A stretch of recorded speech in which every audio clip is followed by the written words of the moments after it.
अभी तक एड्रेस नहीं हुए। हाँ, अब नीति आयोग है अस्तित्व में, अब हम देखना चाहते हैं कि किस रूप में ये कोऑपरेटिव फेडरलिज्म डेवलप हो रहा है, क्योंकि कोऑपरेटिव फेडरलिज्म की जब आप बात कर रहे हैं तो आप उसमें कॉम्पिटिटिव कोऑपरेटिव फेडरलिज्म की बात भी कर रहे हैं। चलिए ठीक है, अब हरीश रावत जैसा राज्य जो है या छोटा राज्य कैसे कॉम्पिटिटिव हो पाएगा उन राज्यों के साथ जिनके पास परंपरागत तरीके से पोर्ट भी हैं, एयरपोर्ट्स भी हैं, जिनके पास रेलवेज भी हैं, दूसरी चीज़ है जो ज्योग्राफिकली एडवांटेजियस पोजीशन में है। तो मुझको तो मैं कॉम्पिटिटिव नहीं हो सकता। तो मेरे लिए जो कोऑपरेटिव फेडरलिज्म है उसका अर्थ यह है कि आप मुझको संभाल करके आगे बढ़ाइए, मेरी सहायता करने का काम करिए। तो ये बातें अभी नीति आयोग के स्तर पर स्पष्ट नहीं हुई है। और नीति आयोग के गठन के बाद मैं एक चीज जरूर पूछिए, एक चीज मैं और स्पष्ट कर दूं, नीति आयोग के बाद अभी कोई ऐसा अंतर प्लानिंग में या धन के आवंटन में, योजनाओं की स्वीकृति में पड़ता हुआ नहीं दिखाई दे रहा है, बल्कि जो हमारी सेंट्रली स्पॉन्सर्ड योजनाएं थी या हैं, मैं शहनवाज जी से कहूँगा कि अपने हाईकमांड तक इस बात को ज़रा सा पहुँचा दें मेहरबानी करके, भाई उनकी रिलीजेस ज़रा सा फास्ट कर दें। कोऑपरेटिव फेडरलिज्म का अर्थ ये नहीं है कि आप मनरेगा जैसे जो है गरीबों उन्मुखी जो योजना है उसके बजट में एक तरफा कटौती करने का काम कर दें। क्या ये हो रहा है? इस पर मैं पूछूंगी, लेकिन उससे पहले हरीश रावत जी, ये जो आप कह रहे थे, क्या ये सच्चाई नहीं है कि प्लानिंग कमीशन के रहमो करम पर तमाम चीफ मिनिस्टर होते थे जाके ये हमें इतना बजट के लिए? ईमानदार जवाब दीजिएगा। देखिए, मैं एक बात बिल्कुल ईमानदारी के खुद भी चीफ मिनिस्टर हैं, इसका ध्यान रखिएगा, क्योंकि मैं वही प्लानिंग कमीशन में प्रत्येक स्टेज पर स्टेट्स पार्टिसिपेट करते थे, डेलिब्रेशंस होते थे, और उन डेलिब्रेशंस के बाद जो चीज़ें तैयार होकर के आती थी, अंतिम स्वरूप उसको जो है, जो फाइन ट्यूनिंग है, वो चीफ मिनिस्टर और प्लानिंग कमीशन के स्तर पर। ना, मैंने घुमाया नहीं, मैं बिल्कुल सीधी बात कर रहा हूँ। बल्कि प्लानिंग कमीशन में हम ज़्यादा पार्टिसिपेटरी कल्चर देख रहे थे जो नीति आयोग में है। अब नीति आयोग में जब ये रीजनल काउंसिल्स आदि बनेंगी तो उनकी डेलिब्रेशन देखने के बाद और उनके फैसलों को देखने के बाद हम ये कह पाएंगे अब राज्यों के पास ज़्यादा स्वायत्तता है या राज्य बेहतर तरीके से इंटरेक्ट कर रहे हैं या नहीं कर रहे हैं।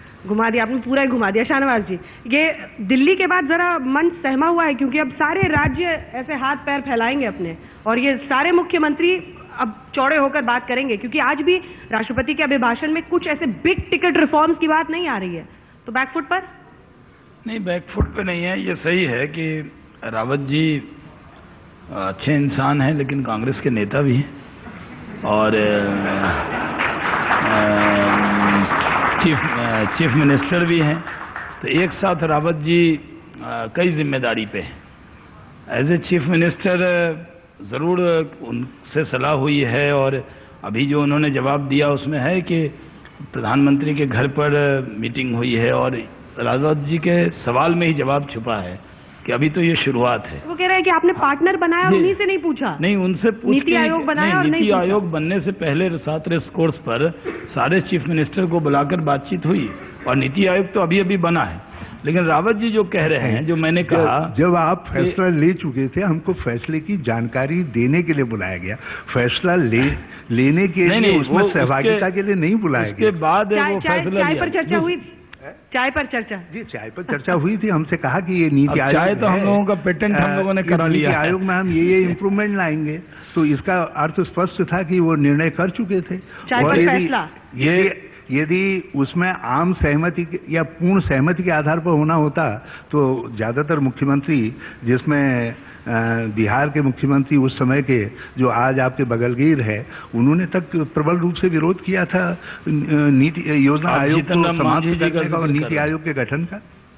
देखिए, जो मैं कह रहा था कि रावत जी, मेरी बात कंप्लीट नहीं हुई थी। मैं कह रहा था कि रावत जी और जब चीफ मिनिस्टर के नाते नीति आयोग के बारे में बताया कि बातचीत हुई है, लेकिन हम लोग प्रतिद्वंदी भी हैं, तो तुरंत हमें कोई सर्टिफिकेट तो ये देंगे नहीं। दूसरी चीज़, प्लानिंग कमीशन बनाया कांग्रेस ने, अब कांग्रेस ने आज़ादी दिलाई तो हम क्या करें? उस वक्त तो वो कांग्रेस नहीं थी, कांग्रेस आई नहीं थी ना। वो कांग्रेस भी कई है, एक दीदी की कांग्रेस है, तृणमूल कांग्रेस, एक राष्ट्रवादी कांग्रेस, एक इनकी कांग्रेस। लेकिन जब भी चर्चा होती है तो लोग कहते हैं आज़ादी हमने दिलाई। तो उस वक्त हम लोग थे ही नहीं तो हम लोग भी पार्टिसिपेट करते, पैदा ही नहीं हुए थे। तो हम उस ये नहीं थे, मगर इनके जो पूर्व जन्म वाले जनसंघ वाले लोग तो उस समय थे। नहीं वो थे, वो कर रहे थे। देश की आजादी में पार्टिसिपेट नहीं। देखिए उस जमाने में पूरा देश न उस वक्त पूरा देश जो है आज़ादी की लड़ाई में था और चरखा निशान था। दिक्कत यह है कि वो झंडा भी जो तिरंगा देश का, वही झंडा भी आपने रख लिया। तो लोगों को तिरंगा झंडा, कांग्रेस ने आज़ादी दिलाई, प्लानिंग कमीशन बनाया, अरे सब कुछ आपने बनाया। कुछ चीज़ें अंग्रेज ने बनाई, कुछ आपने बनाई। इसलिए कल मैं रेल का देख रहा था कि पटरी कितनी बिछी है, तो अंग्रेज जितनी बिछा के गए हैं उससे आज तक 60 साल में सिर्फ 15% हम कर पाए हैं। तो अगर अंग्रेज आए और यहाँ पर कोई अंग्रेज बैठा दें आप, तो कहे कि नहीं जितना कांग्रेस ने काम किया उससे ज़्यादा तो हमने किया था, तो फिर हम उनके एहसान तले नहीं दबेंगे, क्योंकि वो जिम्मेदारी थी, वो राज कर रहे थे। तो प्लानिंग कमीशन आपने बनाया, वो देश में बना, उसकी हमें कोई एतराज़ नहीं है। लेकिन मैंने शुरू में कहा कि हर दौर में कुछ न कुछ संशोधन की ज़रूरत है। ये संशोधन हुआ है नीति आयोग जैसा जो टॉपिक है। मुझे तो यहाँ जब पता लगा कि नीति आयोग पे डिबेट होगी तो मुझे लगा कि रावत जी की सहमति से बना हुआ आयोग है, और जब इसमें क्या डिबेट होगी, ये तो अभी शुरुआत है और इंतज़ार कीजिए। जहाँ तक आपने कहा कि प्रभाव जो अभिभाषण का बात, ये सही है। कई बार अच्छी टीम भी एक आध मैच हारती है, और हर मैच में जब हारते हैं बॉलिंग ठीक नहीं था कि बैटिंग ठीक था, पिच कैसा था, इसको देखकर हम लोग चर्चा करते हैं। तो ठीक है, जिस पिच पर हम अभी खेल रहे हैं उसमें भी अच्छा खेल कर दिखाएंगे। जरूरी नहीं है कि एक चुनाव हार गए। अभी अभी आसाम में तो सिविक पोल में सारा स्वीप कर गए, उसकी चर्चा कोई नहीं करता। वोट तो वोट है, चाहे वो दिल्ली स्टेट में हो या आसाम में। चर्चा की आप अभी भी खुश नहीं है? नहीं, जो बाद में हुआ सिविक पोल जो आसाम में हम लोग, हरीश रावत जी बाहर कह रहे थे कि हम आपसे सिर्फ 3 सीट पीछे हैं दिल्ली में। हमसे मैंने कहा हम केवल 3, मैंने कहा भाजपा हमसे केवल 3 सीट आगे है। लेकिन देश में जितने एमएलए हैं, आपके जरिए देश को मालूम होना चाहिए कि पहली बार आज़ादी के बाद कांग्रेस 1000 से कम एमएलए इनके हो गए, और एमएलए में हमने इनको कभी भी, हम लोग की सरकार भी रही है तो एमएलए कांग्रेस के पूरे देश में ज्यादा होते थे।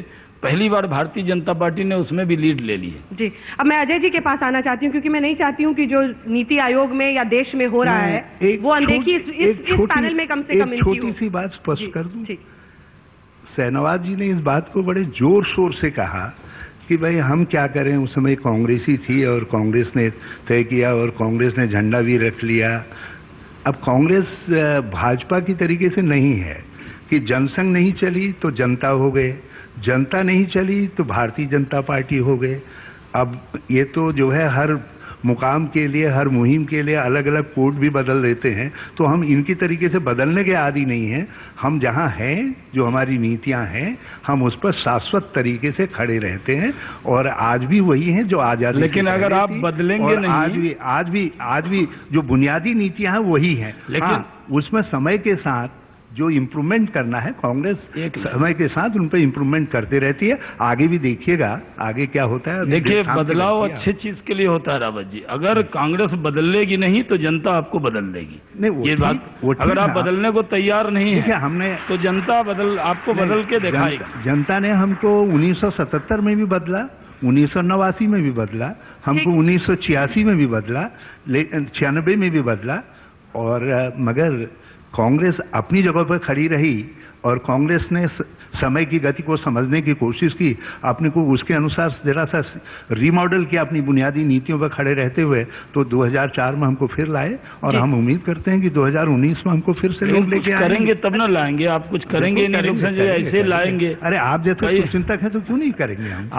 आप अपना कुछ आंदोलन करें, फर्क पड़ाए, जनता की भाजपा में हमारे बहुत सारे सिर्फ अगर आप ये सोचेंगे हम ठीक करेंगे और आएंगे कि सामने वाले खराब खेलेंगे इसलिए हम आ जाएंगे, तो नहीं हो सकता है। चलिए अजय जी, मैं आपके पास आना चाहती हूँ। जी एक सेकेंड सर, प्लीज बैठ जाएं आप। सर प्लीज बैठ जाएं। Sir thank you, we'll come to you very respectfully. Ajay ji, ये जो नीति आयोग पर हम बहस कर रहे हैं, किसान की अनदेखी, कृषक प्रधान जो देश था उसमें किसान कैसे धीरे धीरे पिछड़ता चला गया। मैं चाहती हूँ कि किसानों के हक से उनकी आवाज बनकर आप यहाँ पर बताएं कि क्या बजट में या फिर इस नीति आयोग में कैसे रिप्रेजेंटेशन हो सकता है, कहाँ पे पीछे छूट रहे हैं? देखो जी, मैं भारत पेशक समाज से हूँ, जो एक गैर राजनीतिक किसान संस्था है। मैं खुद गांव में खेती करता हूँ और प्लानिंग कमीशन से हमें शुरू से ही शिकायत रही कि उन्होंने कभी उसमें कोई किसान, कोई मेंबर नहीं था उसमें हमारी आवाज़ उठाने के लिए। और जबकि 50% लोग इस देश में खेती करते हैं और उनका नेतृत्व नहीं होता है कोई भी ऐसे कमीशन में, कोई भी संस्था में जहाँ पे नीति बनती है उनके लिए, तो वो गलत है। और ना तो प्लानिंग कमीशन में हुआ, अब नई सरकार ने नीति आयोग बनाया, इसमें भी अभी कोई कृषि मेंबर नहीं। तो मेरा मतलब जब तक नीति बनेगी उसमें 50% इंडिया का अगर हिस्सेदारी नहीं, उस पर रिप्रेजेंटेटिव है, तो जो नीति बनेगी उसका असर सही नहीं होगा। तो नियत सबकी अच्छी होती है, पर उस नियत को हकीकत में बदलने के लिए, तरक्की में बदलने के लिए आपको रिप्रेजेंटेटिव हिस्सा चाहिए नीति आयोग। बिल्कुल। प्लानिंग देखिए क्या सियासत ये आप 4 राज्यों पर चर्चा चाह रहे थे, वो आगे। मैं ये कह रहा हूँ कि जो किसानों में जो प्रोडक्शन की बात कही, रावत जी तो हर बार गुगली कर देते हैं, लेकिन आज ही आपने अखबार में ऐड देखा होगा कि सबसे ज्यादा जो कृषि का प्रोडक्ट बढ़ाने के लिए यूपीए गवर्नमेंट में भी जो अवार्ड मिला, वो भारतीय जनता पार्टी की सरकार मध्य प्रदेश के शिवराज सिंह चौहान को मिला है, जहां जो प्रोडक्शन था कृषि का वो बढ़ाया है। तो कई राज्य बहुत अच्छा कर रहे हैं, इसमें कोई सियासत नहीं है। हाँ। लेकिन ये भी सही है कि अब जो जाखड़ साहब कह रहे हैं कि कैबिनेट में भी जो जितनी खेती करे उतना रिप्रेजेंटेशन हो, और हवाई जहाज वही मंत्री बने जो पायलट हो, और हम कह रहे हैं कि कम से कम आधी जो परसेंटेज हो जी। तो ये सही है कि देश के लोग, जब वो नीति तो पूरी सरकार की बनती, लेकिन खासकर एग्रीकल्चर मिनिस्ट्री में हमारे दौर में अजीत सिंह जी मिनिस्टर थे, वो भी किसान बैकग्राउंड के थे। अब अजीत सिंह जी खुद खेती करते हैं कि नहीं करते ये अलग बात है, लेकिन वो किसान बैकग्राउंड के थे, वो एग्रीकल्चर मिनिस्टर थे। नीति आयोग को लेकर एक चीज जरा सा एक प्रश्न पूछने को मेरा मन कर रहा है, क्योंकि सरकार का प्रतिनिधित्व शहनवाज साहब ही कर रहे हैं। ये बताइए, भाजपा के तो अच्छे दिन आगे जनता ले आई अच्छे दिन, मगर किसान के अच्छे दिन कब आएंगे? क्योंकि न धान का समर्थन मूल्य बढ़ा, न दलहन का समर्थन मूल्य बढ़ा, गन्ना किसान देश के अंदर पस्त हाल है, चीनी उद्योग बर्बादी के कगार पर खड़ा है। 15 साल आपने भी बड़ा तरसाया था। इसका उत्तर तो कुछ हम समझ रहे थे। 15 साल आपने भी बड़ा तरसाया। लेकिन हमारा जो 15 साल था, हम 4.5% तक विकास दर लेकर के आए, और कोई ऐसा प्रोडक्ट नहीं है, किसान का कोई ऐसा उत्पाद नहीं है जिसके दाम हमने 250 गुना न बढ़ाए हों। 250 गुना जी, महंगाई तो 250 गुना मुझे याद है। आप गेहूं महंगाई, यदि आप किसान को अच्छा दाम देंगे तो उसका असर महंगाई पर जरूर क्या बढ़ाया पड़ेगा।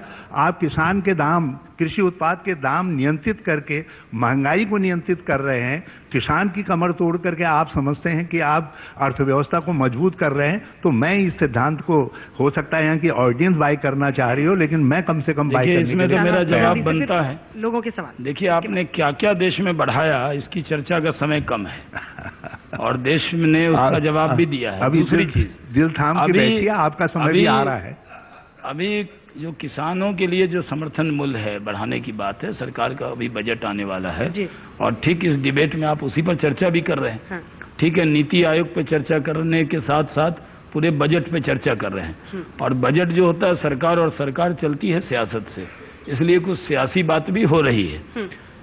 भारतीय जनता पार्टी की सरकार बनने के बाद जीडीपी बढ़ी है, महंगाई कम हुई है, अच्छे दिन का वादा हमने देश के लोगों से किया है। कांग्रेस के अच्छे दिन का वादा हमने नहीं किया। कांग्रेस के अच्छे दिन नहीं आए, देश के लिए अच्छे दिन आएंगे। और आप ये भी जानें कि पहली बार बजट में ये फुल फ्लेज बजट तो अभी आ रहा है। जो पिछला बजट था वो तो सरकार आई थी और वो बजट आया था, इसलिए मैं बजट से पहले कोई बजट को लीक करने के लिए तो यहाँ नहीं बैठा हूँ।